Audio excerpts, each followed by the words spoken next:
Welcome everyone to Heart to Hearts podcast with Nate Frazier here on this Thursday night. I know people will eventually be tuning in. We are here tonight for this podcast dealing with wrongful conviction. I have with me my brother. He was a guest on the show before, and he's back. Brother Michael, DeGraffin Reed. All right. We're going to talk about his case. We're going to get more in depth in this case on today as people prepare to tune in. And we're going to talk about, how the Wayne County Prosecutor's Office under Chief Prosecutor Kim Worthy, how they're trying to resentence him. He was released by a judge, and now they're trying to resentence him and send him back. Our system is messed up. But really quick, we want to thank our sponsors, Oasis Barbershop 4200, all right, Ann Arbor, Michigan, Washtenaw County, all right. They're on Washtenaw, 4900 Washtenaw Ave. Oasis Barbershop. Go there, get your hair cut, all right. They are one of our sponsors. When you go, tell them Nate Frazier sent you. Also, 360 Reawakening Design, t-shirt and apparel, hoodies, whatever that you need. 360 Reawakening Design can get the job done. Reach out to CEO Roxanne Frazier. Thank you for the ones tuning in. How you doing, fellas? And to everyone else that's going to be tuning into this podcast. Phyllis, we got to talk because you have a lot of connections, and I want to introduce you to this brother right here. We want to get him the necessary help that he needs. And so, bro, we're here today once again. We talked about it last time and how they're trying to resentence you. Now, you already did 26 years, okay, in an environment that you shouldn't have even been in. Yeah. Then it's not that they trying to resentence me. Okay. They trying to retry me. I was granted a new trial. Okay. But they trying to prolong the trial because they don't have no evidence to even.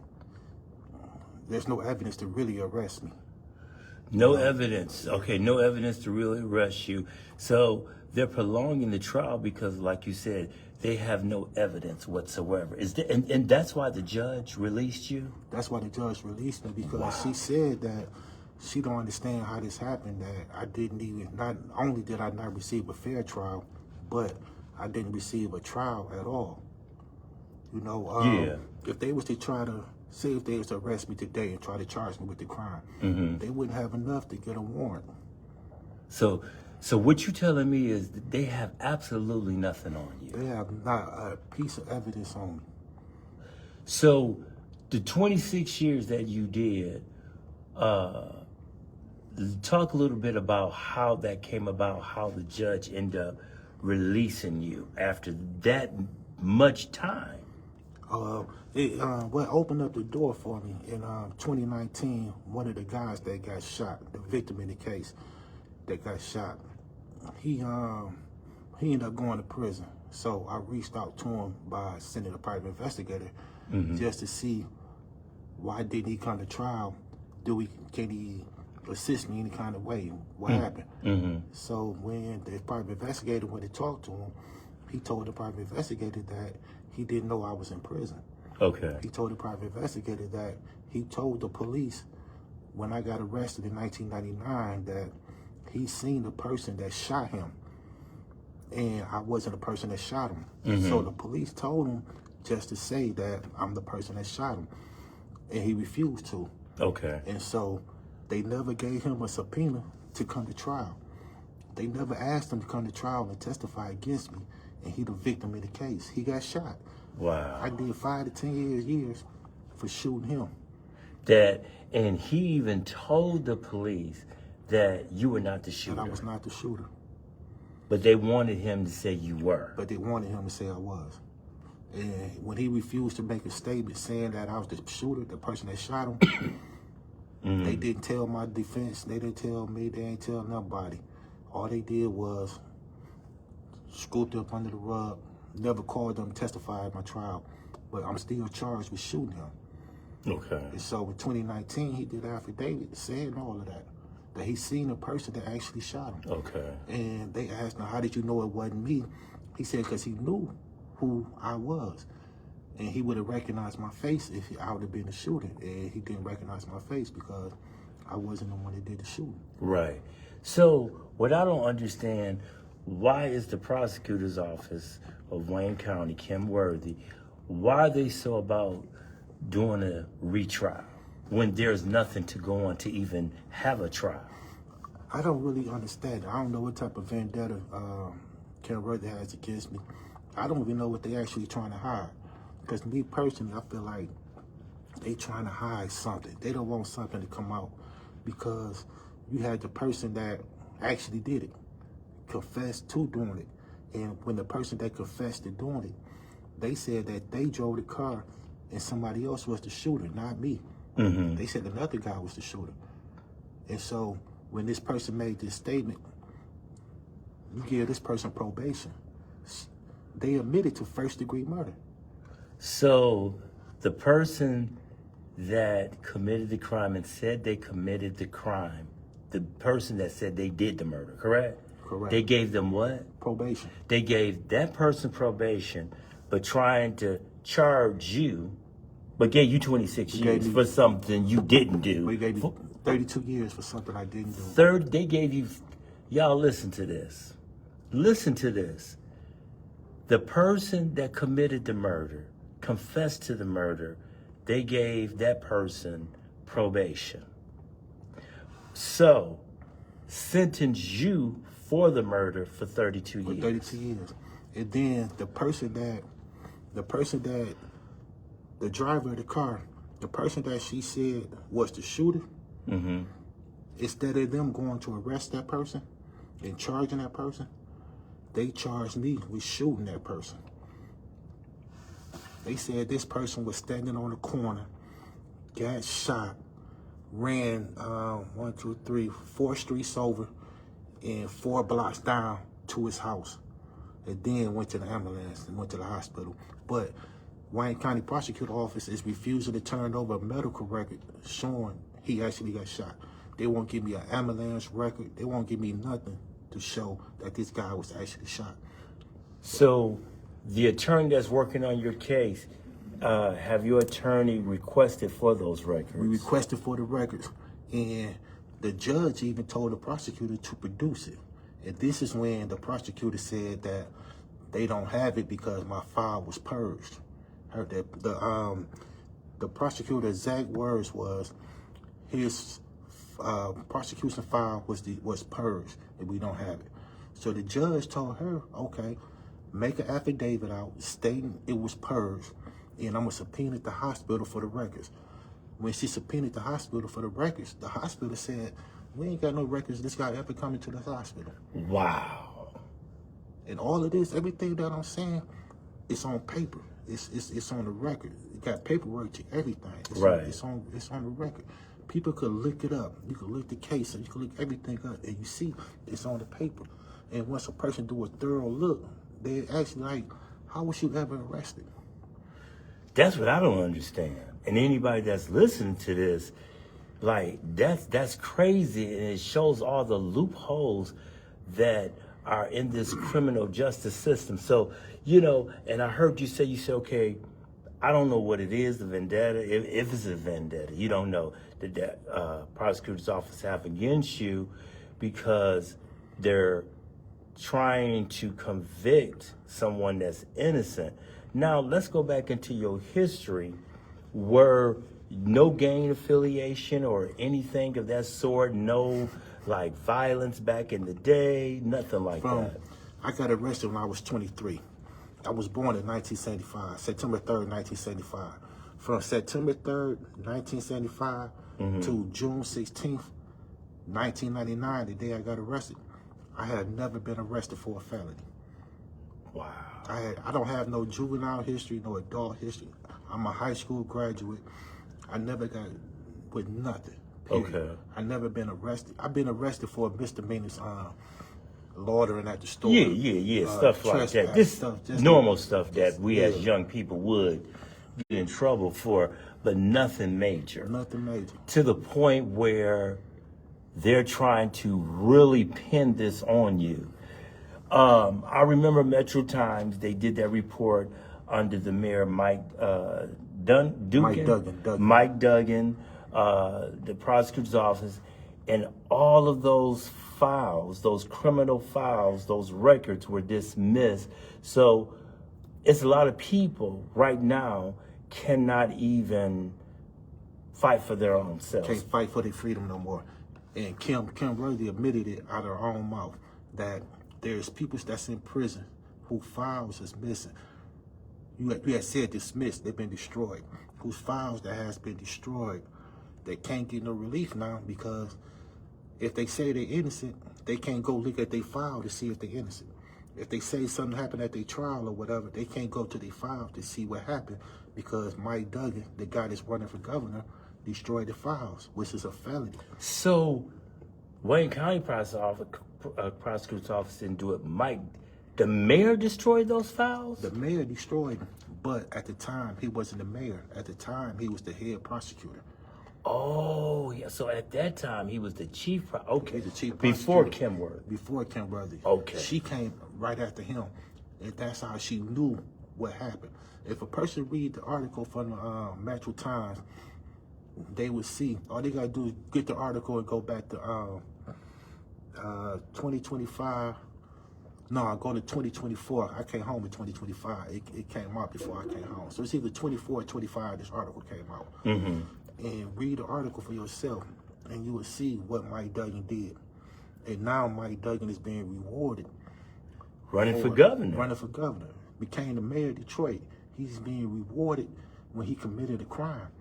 If one of us commit a crime, they're going to go through, they're going to scorch the earth to try to prosecute us. Whether we facing the 6 months in the county jail or we facing life, they're going to make sure they prosecute us. And I was reading the article, that's a mandatory 2-year prison sentence. Mandatory. For someone in that type of position to even destroy. Like, he didn't get rid of them, he destroyed the records. Them. And once you these are people's lives that are, a lot of these people that are innocent. People that sitting in prison right now can't get out because Mike Duggan destroyed their prosecutor file. And it's on record. And Kim Worthy spoke on it.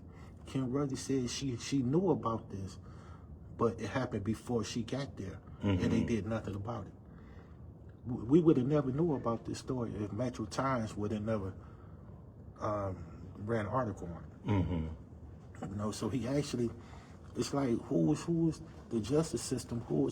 It shows that it's targeted just for certain people.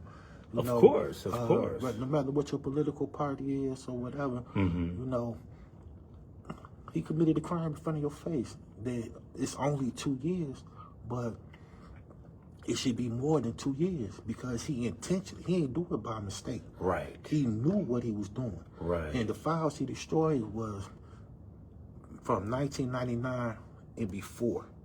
So he went all the way, this is 20.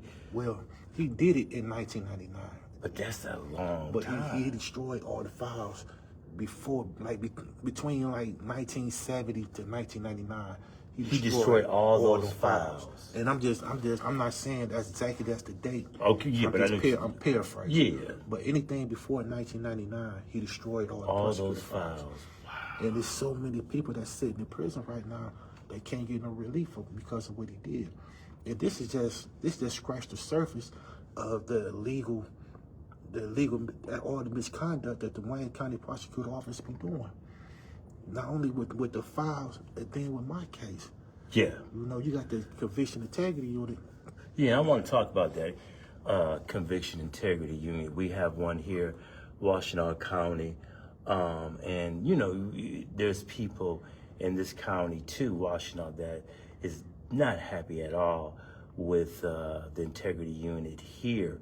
Now, your case is with the integrity. Well, you're looking at the integrity unit of Wayne County. Okay, they are supposed to be about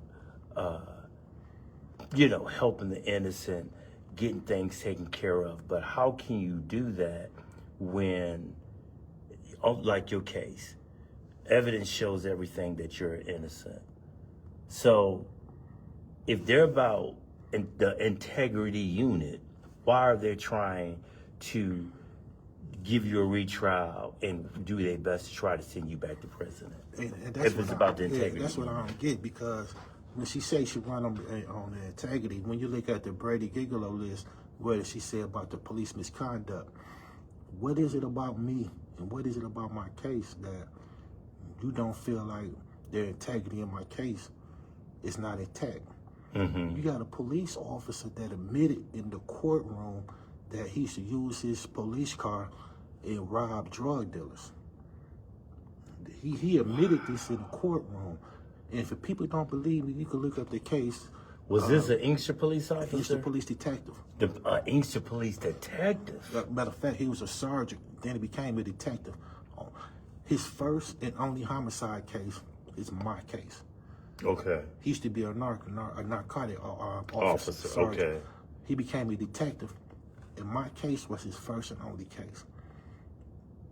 He not only did he admit to robbing drug dealers, but he admitted to extorting the drug dealer, telling him, get him $150,000, he'll make his case disappear. What they actually did was he arrested the guy and charged him with a fake carjacking. They told him, I'm not going to let you out until your people give me $150,000 and I'll make this case disappear. Then this ain't nothing that's fabricated, no hearsay. It's on the books.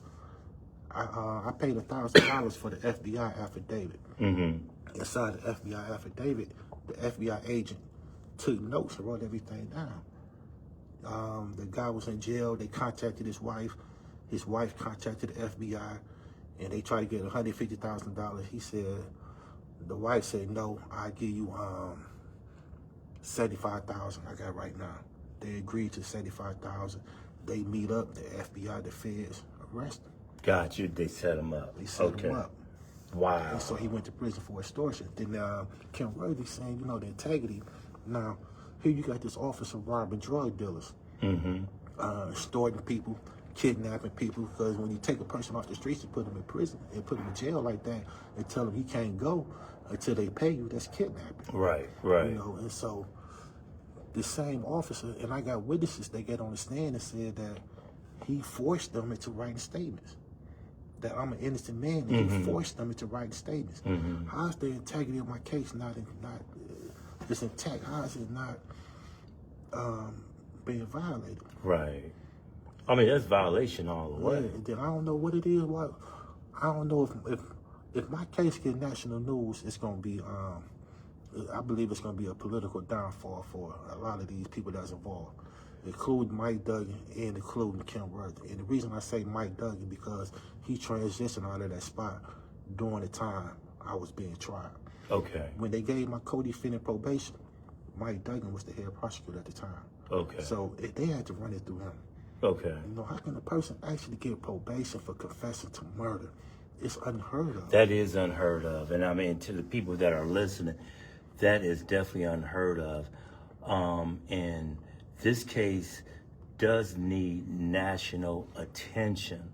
And that's why I'm reaching out to people that I know. We need to make some phone calls. We need to get in contact with news media on a major platform. What's being done to you is just totally, it's wrong. It's just wrong. It's wrong. There's a lot of people that's not agreeing with Kim Worthy, that want to see Kim Worthy out of office. If anybody is really for real about getting Kim Worthy out of office, do this interview with me, give me some nationwide coverage, because it's going to expose Kim Worthy for what she is really doing.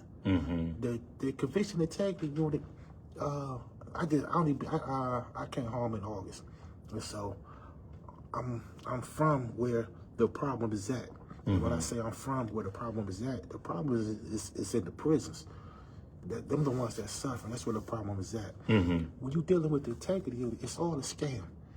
What they doing is they telling you that they gonna try to they gonna free the innocent, police misconduct, they gonna do this and that, but no. what they doing is, when you deal with the integrity unit, it's not about trying to free you. It's about solidifying their case. So when you deal with them, you got to give them your paperwork. Right. You got to show them what's wrong, what happened, what's going on. When they get your paperwork, they gonna look and see how can we solidify this and keep them in there. It's not about releasing you. Really? It's about solidifying what they prosecutors did. Make sure the prosecutors didn't make no mistake and keep you in there. But they hide it up under the veil of saying that we looking for police misconduct, integrity, we looking for this and that. They saying all of this while they trying to get funding for the state. So you feel, wow. So you feel like a lot of the integrity unit is definitely, you saying, is political. Number two is funding.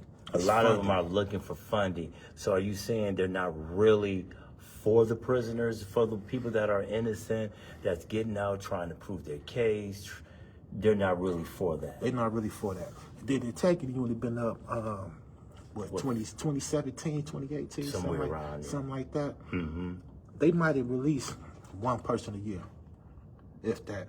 Everybody else that's been getting released, these people is getting released through the courts, the same way I got released. So also what you're saying is a lot of them are not being exonerated. A lot of them, they being exonerated. Okay. But not through Kim Worthy office, not through the integrity unit. Okay. What the integrity unit is doing is, once the courts tell them to retrial, once the courts get them a new trial or do whatever they doing, then Kim Worthy office, the integrity unit step up and make it seem like they played a part in it, in which they didn't. They get in the limelight, in which they didn't. All they doing is just saying, yeah, we exonerate them. But you ain't gonna tell them that the judge just told you to do that. Gotcha. Because it is up to the judge. Yeah, the judge told you to release them. I give you 90 days to retrial or release them. Okay. And so they release them, and then they go into the public, another innocent man free, another innocent man exonerated. Okay. But you're not telling the public that the federal judge, the appeal courts, or the trial judge just told you to release them. Gotcha. Y'all didn't release him because y'all investigated a case like, oh, he's innocent. We gonna release him. No. They still had to go through the courts. They still had to file an appeal, and the judges released them. Okay. And then integrity unit come along to get the limelight, and that's how they constantly receiving their funding. Wow. If people want things to change, I mean, if a person commit a crime, and that's you know, part of the streets. You commit a crime, you gotta do the time. You get caught, you gotta do your time. You gotta do whatever. You know, but they integrity unit, they it's crazy how, you know, they politics. It's all political. All political. You know, so let me ask you this question. Is the Innocent Project different from the Integrity Unit? it used to be. Okay. It used to be. Now that when I first came down, I used to deal with the Michigan Innocent Clinic, and I used to deal with the Innocent Project. Okay. The Innocent Project is out of Cooley Law School. Right. Now, when I was dealing with Cooley Law School, when I wrote them talking about my innocence, they wrote me back. They said, you don't fit the criteria. So I'm like, how do I not fit the criteria and I'm innocent? They said, because you don't have no DNA in your case, so we can't do nothing for you. Okay. And so as the years go by, the integrity unit come along. Now the integrity unit, when I reached out to them with the affidavit, they send me to the Innocent Project. Okay. Now the Innocent Project is linked in with the Integrity Unit now. Now they doing what the Integrity Unit is telling me to do. I heard that from somebody out of Washtenaw County. They told me the same thing you just said. The Innocent Project, I don't know about the Innocent Clinic. So Integrity Unit. So say if a case is being investigated, can the Integrity Unit tell the Innocent Project, okay, y'all just step back and let us do it? Yeah. Okay. Yeah. And take the Innocent Project right out of it. Take it right out of it. Okay. You know, and when I had the last time I did it with Kim Riley with the convention integrity unit, they sent me to the Innocent Project. Then after the Innocent Project get my paperwork, they tell me they can't do nothing for me because I have a lawyer. What do me having a lawyer got to do with me being innocent? Yeah. And I got paperwork to all of this. Mm-hmm. When they wrote me back and said, by me having an attorney, they cannot assist me. I thought you was the Innocent Project. Right. You can't be the Innocent Project because I could afford an attorney at the time. Then you you say you can't do nothing for me because I could afford an attorney.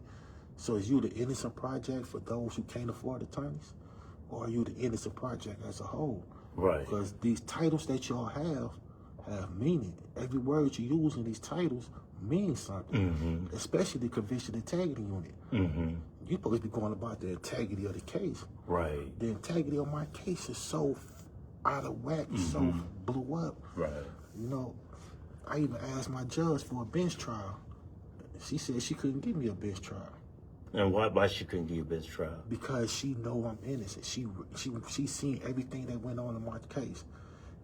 And that's why she released you. That's why she released me. Gotcha. So if she grabbed me a bench trial in front of her, she know I'm innocent. Yeah. Gotcha. Okay, I understand what you're saying now. The prosecutor, from the day I was arrested, they done hid so much evidence. Not only the medical records, not only the guy that got shot that said I didn't do it, but I had 2 alibi witnesses during the time. And so one day I get a statement that from my 2 alibi witnesses, and they saying I actually did it. Both of the females are saying that they wrote a statement saying I did it. So this is the statement that I get. The state called these 2 females to come testify against me. The prosecutor is in on this. That's how I say the prosecutor office got some type of vendetta. I don't know what it is. Okay. So when we go to trial, they call the 2 females to testify against me. When they get on the stand, and before they can get started, they ask them, it's like, where's my first statement at? The prosecutor said, this is your statement. She's like, no, that's the statement that police officer pulled his gun out and forced me to write. Where's my original statement? That's the day I got the original statement. Wow. The original statement saying I didn't do it, where I was at. Okay. I was literally at the police station. This was their first statement. The prosecutor tried to hide it. They hid it from me. To the day of my trial, I sat in the county from June to February. I never got the statement. They tried to hide it. They called they 2 witnesses to testify against me. When they 2 witnesses got on the stand, they asked the prosecutor, all right, show me my first statement. That statement that you reading, that's what the detective forced me to write. So the prosecutor... They said this on the stand. They said this on the stand. The prosecutor from day one hid 2 crucial statements from my defense. They hid 2 crucial statements from me that I didn't get in my hands to the day of my trial. The statements that's clearing my name, saying that I'm innocent. They produced the statements that was coerced, that females was forced to write, saying I did it. Wow. And let me ask you this, and I asked you this on the last show, but so people can even get more of an understanding. You've been through it. So when it comes to the criminal justice system, when it comes to integrity, when it comes to investigations and all that supposed to be about, okay? Justice being served, right? Innocent until proven guilty and all that. What do you feel? I ain't gonna even say just as a black man, but just as a man that has been through this. Just tell everybody. I feel first of all that innocent until proven guilty is a myth. I don't believe that exists. I just believe that's just a saying that people say just to make you feel good. There's no such thing as innocent until proven guilty, especially not in the state of Michigan. In the state of Michigan, you guilty. You got to prove your innocence from day one. Yes, you do. You know, and the justice system, especially in the state of Michigan, we are commodities. We're not human beings. We're not prisoners. We're not inmates. We are commodities in the state of Michigan. Because they so quick to give you that probation number, that prison number. They so quick to send you to jail for the littlest things. And they get paid every year for every bunk they fill up. The auto industry has left the state of Michigan.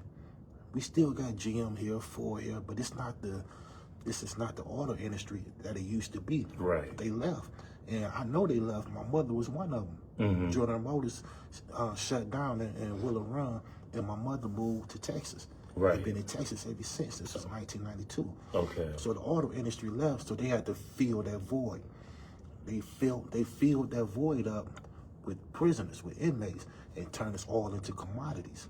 Wow. And see, what they doing is they got this thing called truth is sentencing that they started in 1999. And what truth is sentencing is supposed to be, you do your time, you get out. You get sentenced to 5 to 10 years, you got to do your minimum and then get out. That ain't how they doing it. They sentence you to 5 to 10. The truth is sentencing. You do your 5-year minimum. The parole board still giving guys flops, 12 months, 24-month flops. That's not what the judge sentenced you to. Okay. So when the parole board flop you, you getting re-sentenced because you're up under truth is sentencing. Wow. And they created this truth is sentencing to keep you locked in for all them years. Ain't no good time, ain't no disciplinary credits. So guys coming in prison like, why I gotta be good now?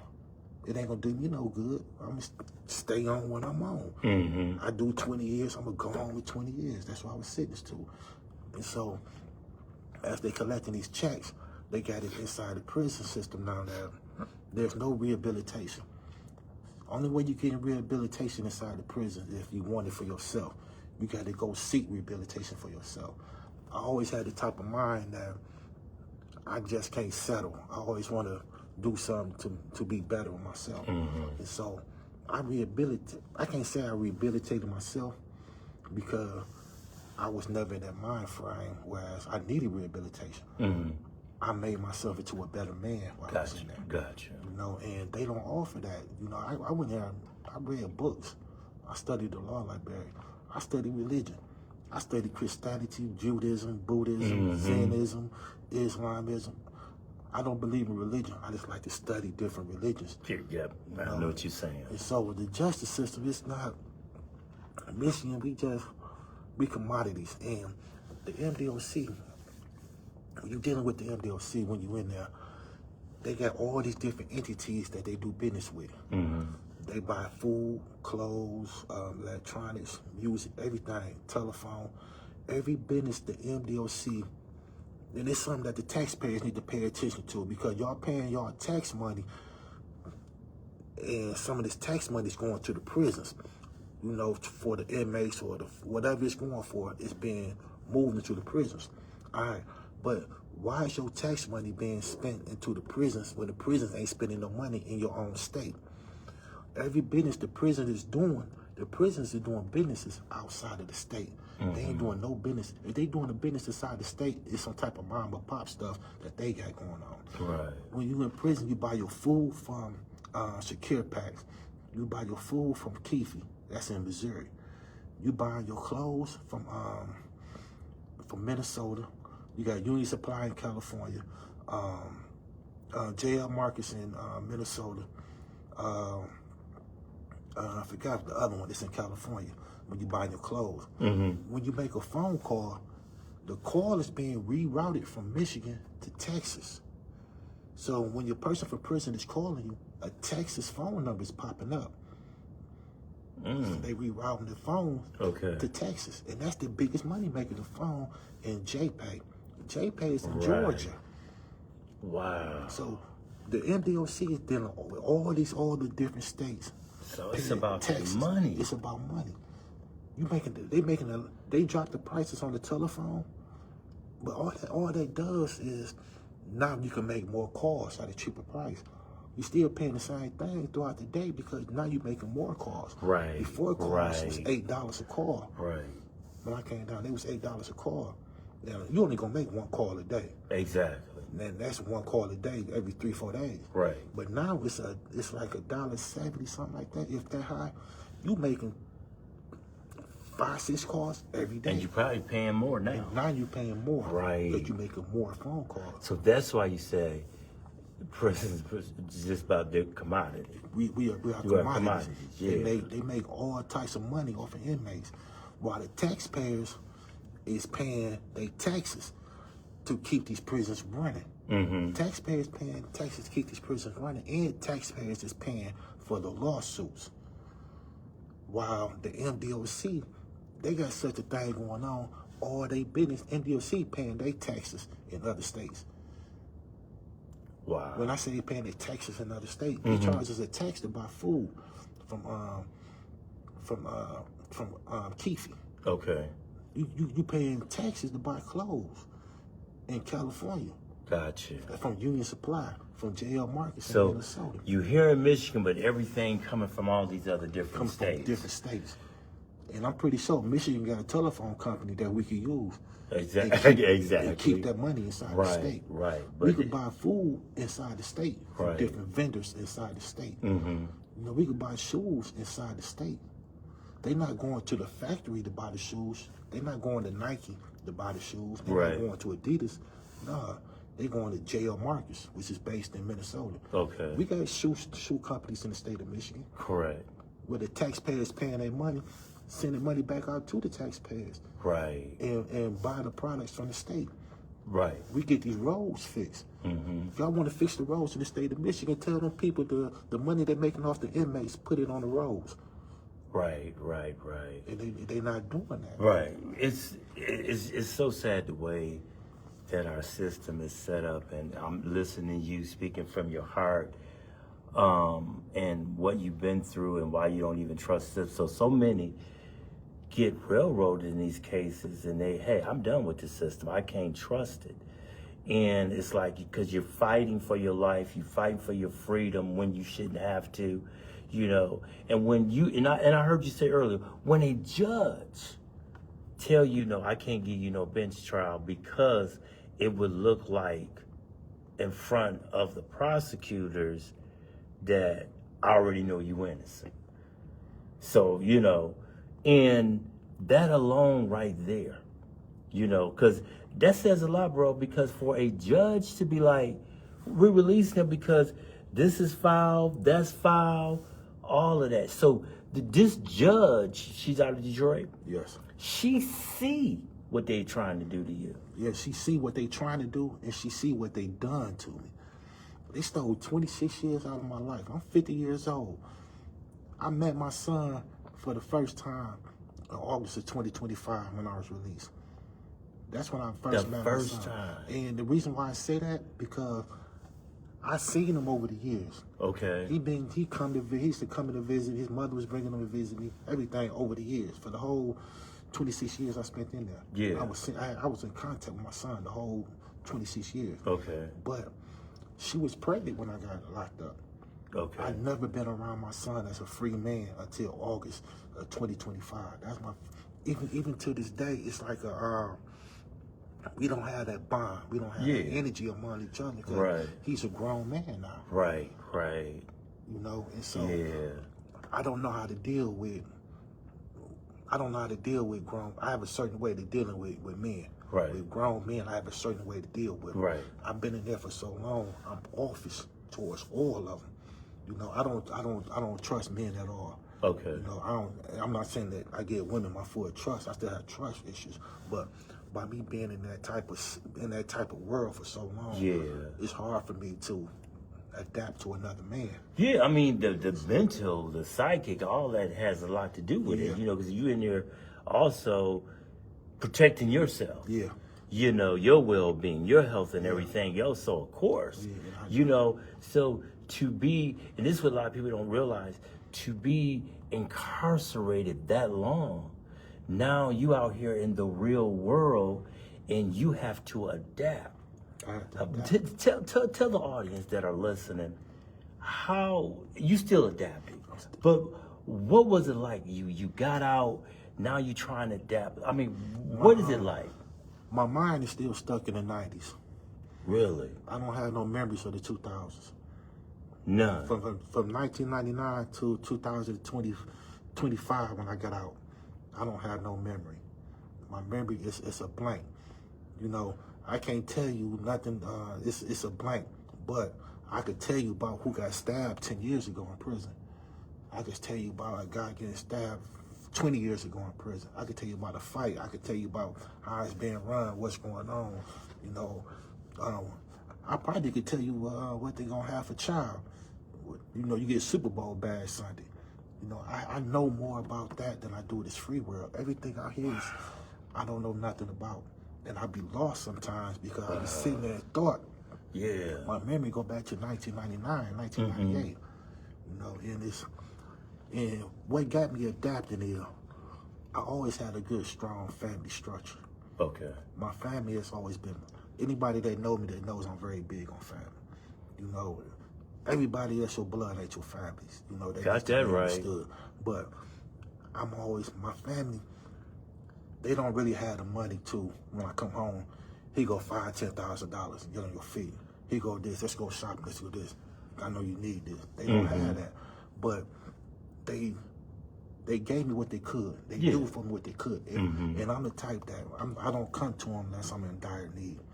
As long as I'm able to walk, I'm not going to be in dire need. Right. You know, as long as I'm able to stand as a man, I'm not going to be in dire need. I'm working a minimum wage job right now. You know, I can go to my family and if I need something, they'll give it. But they got their own family. They got their own kids. They got their own grandkids. They got their own life. If I need it, I could come and get it. Right. But by me trying to find a way for myself, it's difficult. You know, like, I'm working a minimum wage job at a laundromat, and I'm trying to survive. Trying to survive. I make $500 every 2 weeks. You can't survive off of that. Correct. But while I'm making $500 every 2 weeks at a minimum wage job, I went and got me a car.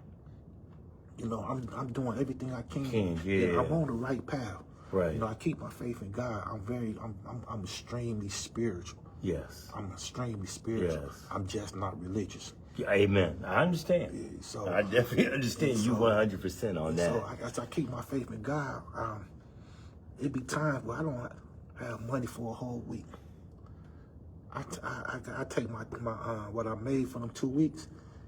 If I gotta pay my car note, it's going to my car note. Exactly. Responsibility. First. Yeah. I gotta pay my phone bill. So those are necessities right now, you need. I got $12 in my pocket right now. I had $35 for the past 3-4 days. I'm down to 12 right now. Right. I don't get paid till next Wednesday, and that's another $500. But I gotta pay my car notes due on the 15th. Right. I just paid my phone bill, you know, and then it's not that I'm trying to get a bunch of stuff or nothing like that. I'm just trying to survive. Just trying to survive, I'm trying to make it. I'm trying to learn AI. I'm trying to learn these phones, these computers, all this stuff. It's mind blowing, you know, and I'm not slow. I'm just taking my time, but I'm trying to learn the right way. Exactly. You know, I don't want what happened to me to happen to anyone else. And I, for sure, don't want it to happen to me again. Exactly. You know, and so I'm taking everything slow. Like I said, my memory for the past 26 years is a blank. Yeah. I only got memories of prison. They took my life when I was 23 years old. When they locked me up, I was 23. 23, wow. I'm 50 years old right now. And when they released me, they didn't release me with no type of aid or with no assistance or nothing. They just said, here, go. Yeah, and that happens to a lot of people. It's like no support. And some of them come home with no support. Some of them don't even, been in so long, they don't even have, all their loved ones are gone. Yeah. They have nothing to turn to, especially people that have been wrongfully convicted. This person has been wrongfully convicted. I've interviewed people, went in at 17, got released at 62. That's 45 years. 48 years. I've interviewed so many people like that. They get home and I do a follow-up with them and they're lost. Their mama gone, their dad gone. They have no family members. Some say, I heard a couple say, I was better off in there because I had nothing to come to. And see, and that's what I was going to say. Some of them become depressed because they had a better life going on for them in prison. And that's something to say. And that's sad. That is. And like with a lot of people, when they get released from prison, say you get parole from prison, they get parole and they get a lot of benefits. They get a lot of help. They get a lot of aid, assistance. I was just cut loose. Yeah. So I don't get nothing. Right. Only thing I get is some food stamps. You know, there's no program for me to go to. You know, there's no halfway house for me to go to. If it wasn't for my family, I don't know where I'd be. And my family ain't rich. My family did all they could do for me. Right. I ain't gonna say they did all they could do for me. They do all they could do for me. Yeah. And that's if I come to them and need them. They know I need something. Yeah. And they gonna do it. Right. And it's I don't come to them a lot. Mm-hmm. You know. I understand. Just when you really, really, like you said, if you really, really need it, I can tell you, a grown man, you trying to stand on your own 2 feet. Yeah. And do the best you can to survive out here. But it's hard to make it off of $500 every 2 weeks. And the sad part about it is, you've been released by a judge, vacated vindicated, but as you showed me, all that stuff's still there. It's, all that stuff Keep is it, still stop there. you from getting a job. Stop me from getting a real job. I be filling out applications all the time. I go on Indeed, temp service, everything. Only one employer actually told me what they was really doing, what was going on. When they do a background check on me, it don't say I've been vacated. It says I've been discharged. By saying I've been discharged, it look like I'm on parole for murder and 2 attempt murders and felony firearm. Mm-hmm. That's not the truth. So when the employer look at my background, they say, you just got released in August from murder. And that's all they know. Well, yeah. Eventually we could give you a job, but right now we can't. But they're not telling me this. Only one person actually told me that. They said because that's on your background check, we can't give you a job right now because you got to interact with people. And if these people look you up and see that you a convicted murderer, they don't want nothing to do with you, so they can't hire me. Right. So I was hired in at a minimum wage job, and I'm happy with it. I'm not content with it. I'm happy with it because I'm free. Yeah. I was just making $1 a day. Right. Now I'm making $500 every 2 weeks. 2 weeks, right. That's a big step up from where I come from. Yeah. But all that time. If it wasn't for the people that's in my circle right now, mm-hmm. I'll be, I don't know where I'll be at. I'll probably be committing a crime right now just to eat.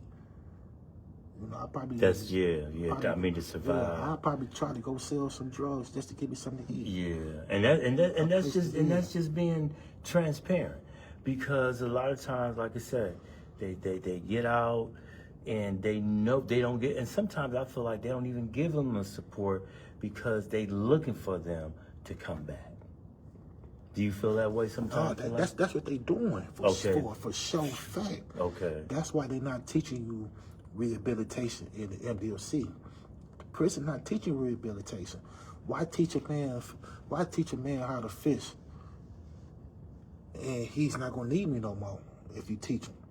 If you give us all the tools while we in prison. I sat in prison 26 years. They never gave us nothing about technology. Nothing about technology.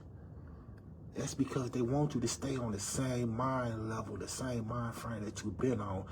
We're gonna send you home, but you gonna come back. So isn't that modern day slavery? Isn't that like the plantation mindset? Well, read the Constitution. The Constitution says you commit a crime, you become a slave again. That's in the U.S. Constitution. They don't word it exactly that.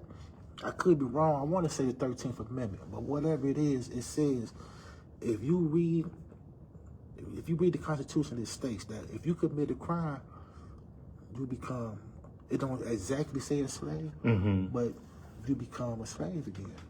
I know what you're saying. And that's where Michigan prison is one of the softest prisons. It's the softest system throughout the country. Okay, Michigan's prison system is the softest throughout the country. Why'd you say that? It goes down in there. Don't get me wrong, it goes down in there. Okay. Because in the other states, they doing hard time. Okay. You heard of Pelican Bay and all them. Yeah, that's hard time. We sit up in prison in a room like this, in a 2-man room with your own TV, your own headphones. You got shower shoes, gym shoes. You got. They baby you. Well, you're not really doing nothing. You just sitting there. You got all these luxuries in there. You got a tablet. You got your own TV. You could buy jogging suits, you could buy shoes, you could buy food. If you don't want to leave out your room, you ain't never got to leave out your room. Just sit there the whole day if you really wanted to. Unless you got to go use the bathroom or go take a shower. Mm-hmm. The other states, they making you go out there. Some states got chain gangs still. You going to do something. You ain't just to sit up here. Some states, you ain't got your own personal TV. Okay. Michigan, they keep you like that because it's all a mind thing. They don't do the physical thing no more. Michigan is all about the mental attacks. You know, they mess with them guys' heads up in there. Wow. They baby them guys. The COs, they sit here at the desk all day just like this. They sit there all day. Mm-hmm. They make a round once an hour. Some prisons, they make a round once every 30 minutes. But after they walk around in the circle, they sitting right back down. Inmates is running the prisons, but they're not doing nothing. They took out all the books. It's hard for you to order books now. And then say Message to the Black Man, the book by Elijah Muhammad. Mm-hmm. That's a good book, a beautiful book. Mm-hmm. The MDLC got it on the ban list. Really? Wow. They got it on the ban list where you can't even get that book in prison no more. Wow. You know, certain books like that, Mm-hmm. that's teaching you who you are, that's teaching you to be productive, that's trying to teach you something, to show you a different way. They banned them when you can't get them no more. Okay. Wow. That's a lot. So February 23rd, you said? February 23rd, February 23rd, and what time? 9 o'clock. 9 o'clock, and where you going to be? What court is this going to be at? Wayne County, my judge's name is Tracy Green. Okay. It's on the 5th floor. Okay. And that is tell the audience. It's a status conference because when I got released, the prosecutor asked the judge to push my new trial date back. It was scheduled for November 10th. He said he wasn't going to be ready. He needed to get pushed back for 6 months. The judge told him that I've been in prison for too long, that y'all got enough time, y'all got everything, y'all got enough time to get ready. Mm-hmm. So the judge denied them delaying my new trial. Okay. So what they did a couple of weeks later, they filed a bogus appeal, forcing the judge to put a freeze on my case until the appeal courts make their decision. And they appealed, they said the judge said the number 3 instead of saying 2. So she mischaracterized how many times the 2 people testified. Then my lawyer said, instead of saying Shanita, my lawyer said Shantae. This is their appeal. That's their appeal? This is literally inside their appeal.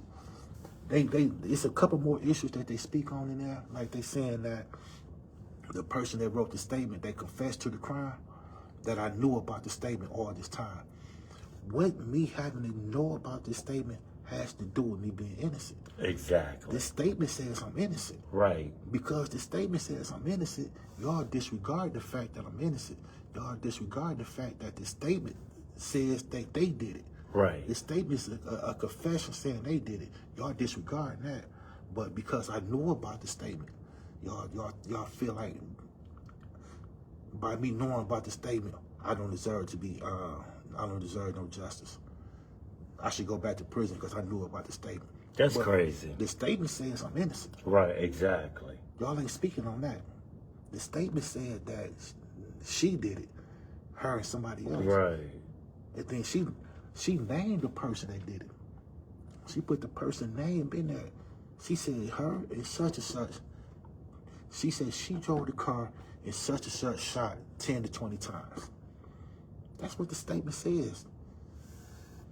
That she And they're still trying and they're still trying to send me back to prison.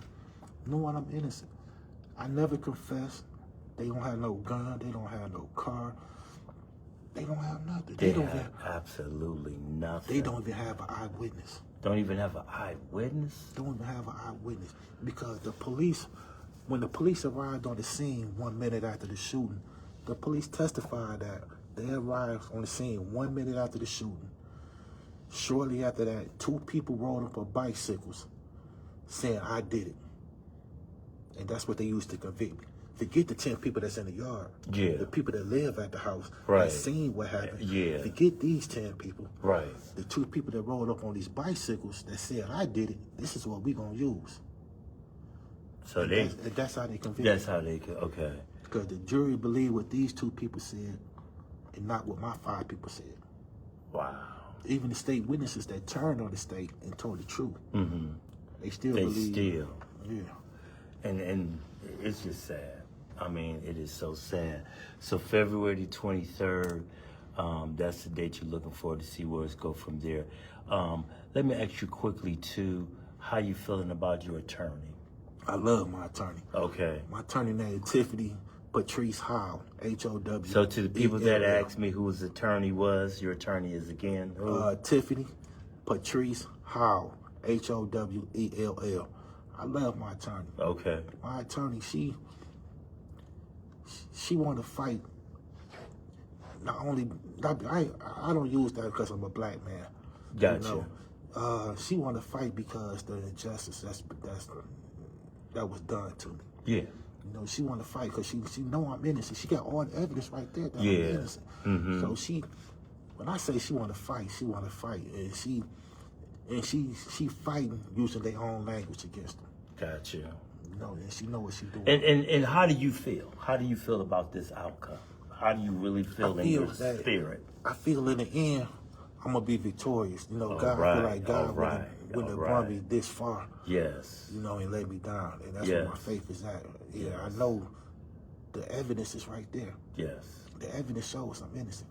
But without no media attention, without nobody knowing exactly what's going on, they're going to keep on trying to railroad the way they've been doing. Right. And this is the purpose to do this interview, to get media attention. Like I said, I'm going to reach out to news outlets, people that are watching, you know, people that have connection to news outlet.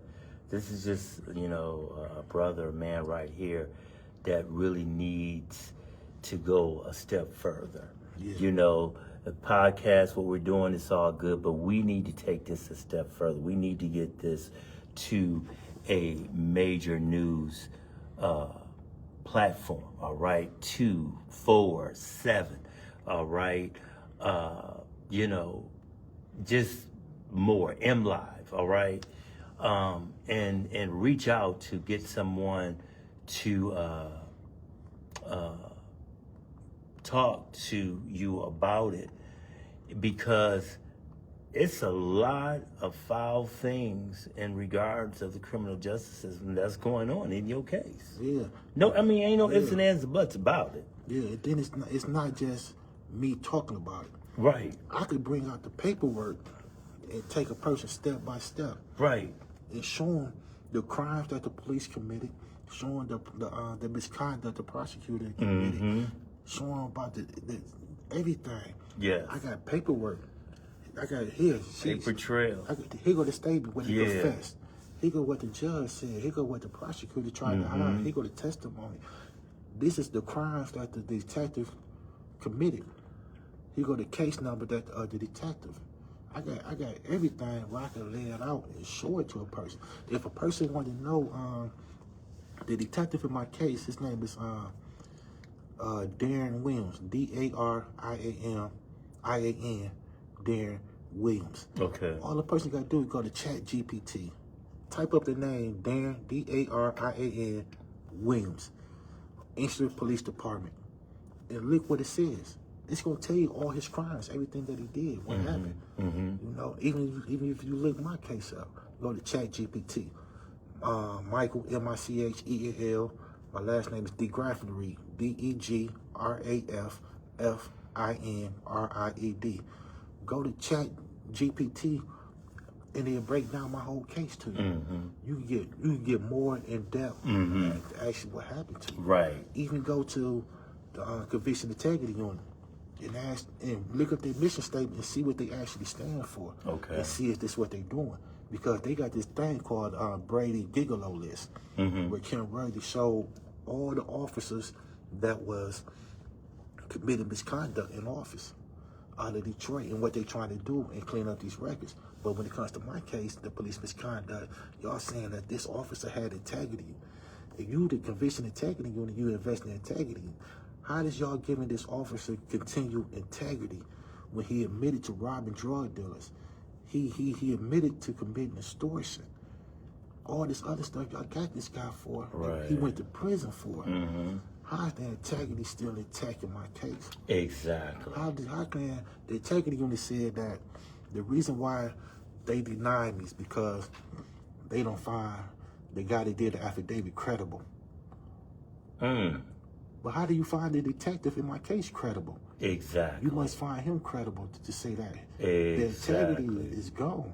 Yeah. And then they said that they questioned multiple witnesses in my case. I asked them, all right, who is the multiple witnesses that y'all questioned? Because I need to know to fight my case, because they gotta be new. Right. Because the other witnesses in the case is dead. The only ones that's still alive, they said that you never called them. The person that made the statement and confessed to actually doing it, the integrity unit, y'all never called her. Y'all lied to me, said y'all called, and y'all they didn't. Never did. The eyewitnesses on my case, my alibi witnesses, they didn't call. They didn't call them. So I'm trying to figure out who is it that y'all said that y'all called. The integrity unit held my case up for a year. They put a freeze on my case for a whole year. They doing the investigation. But who did you interview? Y'all gotta let me know who y'all interviewed. Right, because right. It gotta be some new witnesses. Exactly. Do you feel like, with your case, is something to hide? Do you feel like there's something to? Do you feel like there's somebody hiding something? I believe my case leads down the path of political suicide. Wow. When it comes to Kim Worthy and Mike Duggan. Okay. I believe their careers is over if I can get my case out to the media. If a person really take a look at my case and really see what they did to me, both of them would get out of office. Both of them will, because they committed crimes in my case. When they withheld this evidence, they stole 26 years of my life, and they know I'm innocent. Yes. And they still trying to send me back. They still trying to send me back. This person confessed. This person said they did it. They the ones that did it. I'm not saying they did it. Right. They said they did it. They said under oath. Under oath. They said they did it. Yes. And they said it under oath 2 weeks before my trial. They had what's called a walker hearing. And what a walker hearing is to get the case, to get the statements dismissed. They had this hearing to get the statement dismissed. The prosecutor that prosecuted me, we had the same prosecutor. The prosecutor that prosecuted me is in this courtroom arguing the fact that this statement is the truth. She's saying that it's not the truth. The prosecutor is arguing that the statement is the truth. The prosecutor even broke down what's the truth and what she said and this and that. So how is it that you over here 2 weeks before I go to trial saying that her statement is the truth, where she confessed to actually doing the murder? If it's the truth 2 weeks ago, why, when it's time for me to go to trial, why it's not the truth now? Exactly.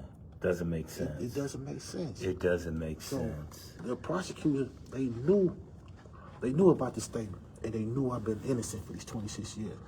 And I feel, and the reason why I say it's political suicide, maybe I shouldn't use the word suicide, but it's gonna end their political career. I truly do believe, because it's something that's inside of my case that's not being revealed, that they want to shut down now. Okay.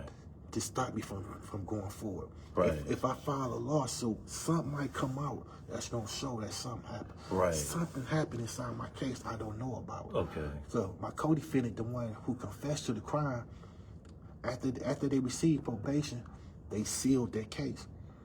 I ain't It's know nothing. sealed. It was sealed. Okay. Until the judge unsealed it last year. Okay. The judge wanted to see for herself. It was sealed from her. She wanted to see for herself, how did this person get probation? And what did they get probation That's for? what I don't understand. Now that part I really, really don't understand. Yeah. And the judge, she know this case is so messed up that she released me on a $25,000 personal bond. And she told him that day, she said, make sure he leaves today too. Wow. That's what the judge said. That's what the judge said. The judge said, make sure y'all get him out of here today.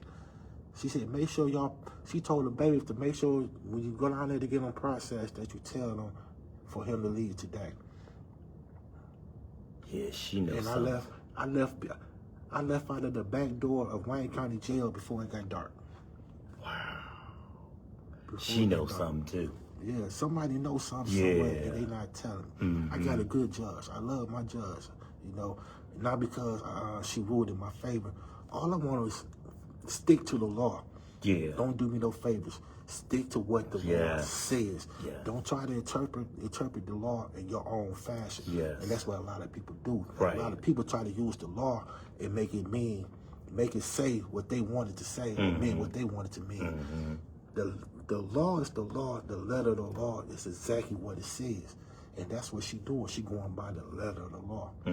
Then my attorney, I used to joke a lot. I hope people don't get offended because when my homeboy came home from the feds, he told me just give him a name of a lawyer. He'll go hire. He'll go pay it off. And so I used to tell guys in prison the type of lawyer I want. I was like, I want me a sister, a young sister.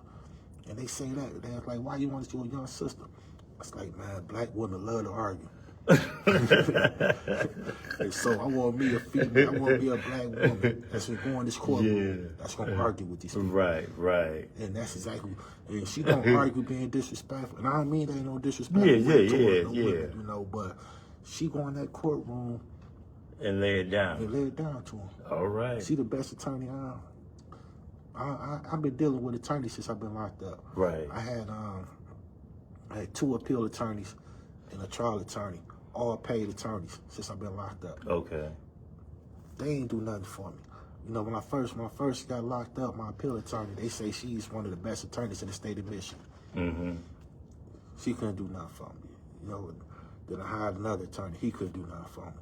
After him, I just, over the years, I was already in the law library. I just got more devoted then. I'm going to do this myself. Right.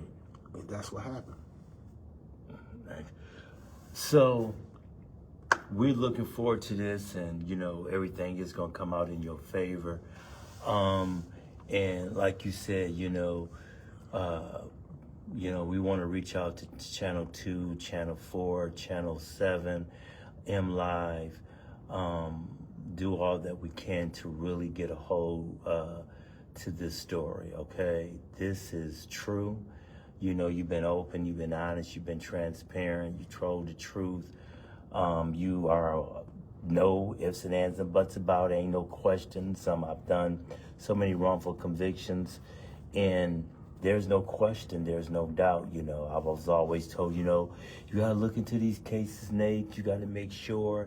You know, a lot of people say that they're are innocent or not, blah, blah, this and that. So you got to look at both sides. And I get it. You know what I'm saying? But one thing I do know in regards of Michael, there's just no question. There is no question here. 100% innocent.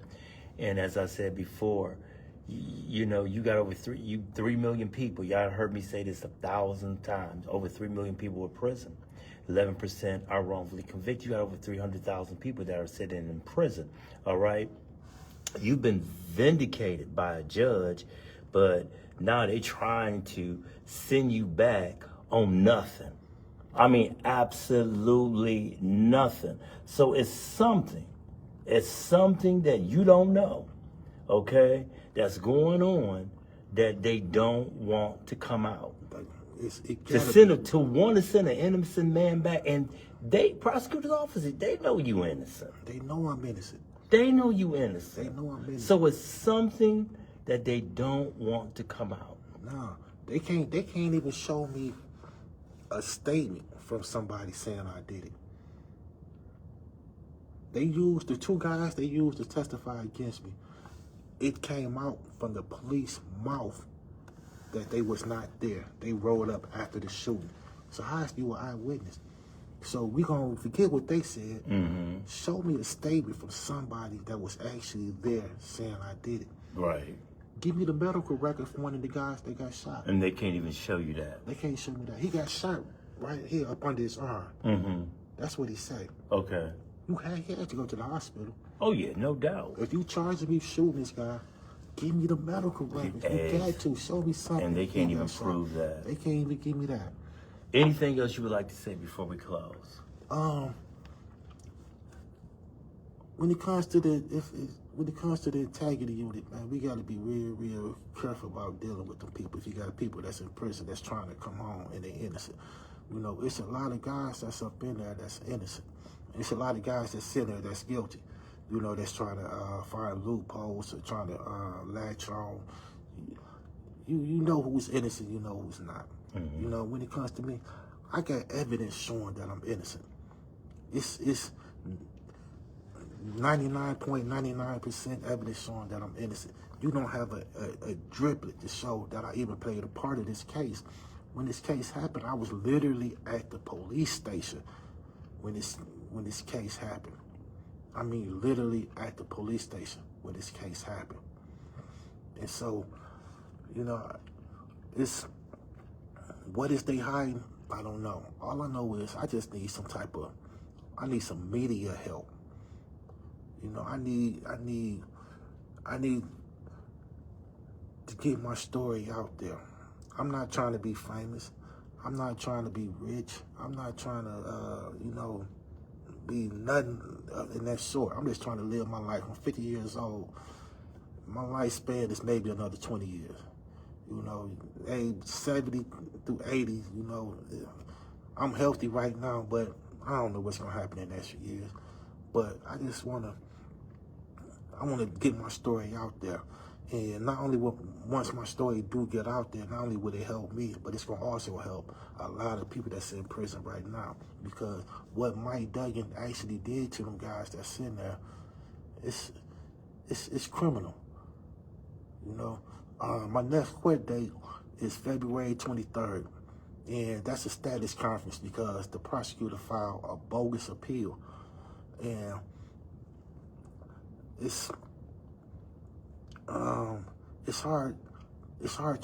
not hard to explain what the appeal is that they filed, but I know at the same time I got to be extremely careful, you know, because they are also watching and try to misconstrue my words or, you know, anything like that.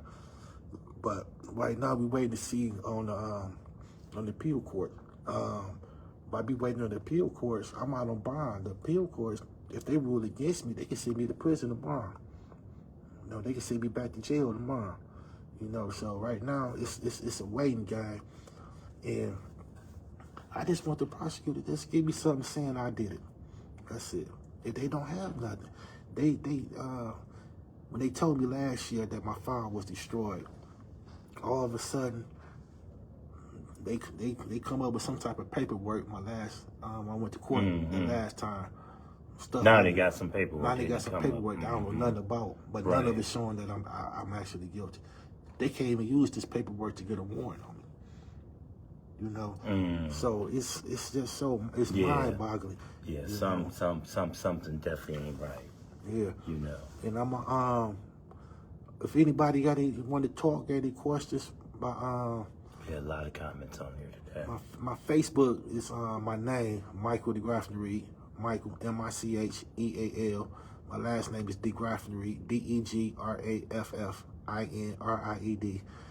My Instagram and my TikTok pages is Inktown Mike D, INKTOWNMIKED.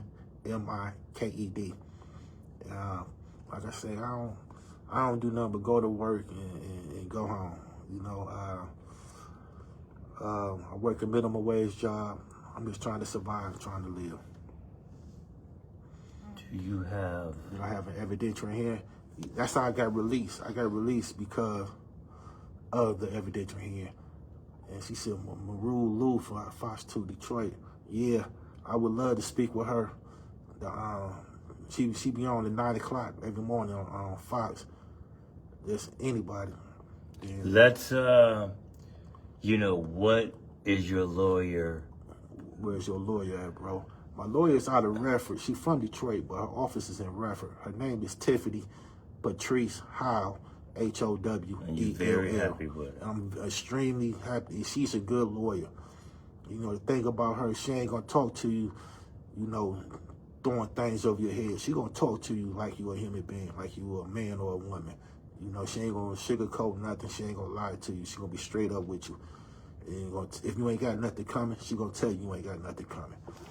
And to the ones that, you know, that can send an email, help us send an email to, what's her name at Fox 2? Merle, Lou, right there. I can't. Yeah. Miss Lou, Lue. Yeah, at Fox 2.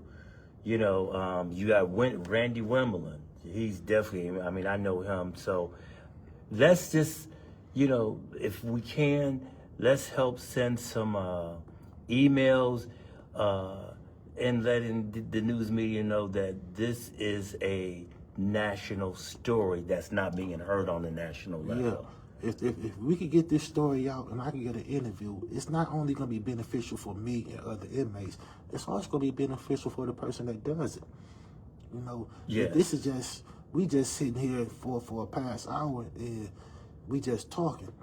I sit down with them, I could produce the paperwork. I produce the truth that I have, the evidence that I have that I'm telling the truth, the evidence that I'm actually innocent. I have all the evidence. The prosecutor office has all the evidence. But they saying forget the fact that me being innocent. Forget the fact that I deserve justice by the Constitution and by the Michigan Constitution. I deserve justice. They said forget that. They just want to keep their numbers up and send me back to prison. And well, we're not gonna allow that to happen. All right. So listen. Let's get on this, all right? We're both asking for your help, all right? And you know, let's help our brother get this taken care of, all right? What about say? Huh? It wouldn't be good to get my cash out, would it? No, I don't hear right now. Do it through Messenger. Yeah. But reach out, all right? Reach out to this brother. Anybody would like to help him in any shape, form, or fashion, inbox him, okay? Michael the Grafton Reed. All right. And his name is on my caption on my page. So all you got to do is go on Facebook, inbox him if you like to help him in any shape, form, or fashion. Please inbox him, all right? He really needs your help, and let's reach out to these news media. And let's get this going, all right? Quick. We need it done quick. Listen, thank you all. Say one more thing. Yeah, you can say one more thing. Go ahead. Also, I go to court February 23rd just for a status hearing. But my trial is set for April. And I put updates up for my new trial that's scheduled for April. It might get pushed back again because the appeal court still haven't made their decision on my case yet. So I keep everybody in tune. All right. So thank you all. Appreciate you all for your support here at Heart to Hearts. And, you know, we're praying for Brother Michael. We know everything's going to work out in his favor. And I will see you all next week. Love you all. God bless. And just let anybody else know, wrongful convictions, whatever. Always remember, Heart to Hearts Podcast with Nate Frazier is a place where everyone can come on this platform and share your story. We're open, we're honest, and we're transparent. And that's why I call it Heart to Hearts. All right? And we're going to give you everything from the heart. All right? Love you all. God bless.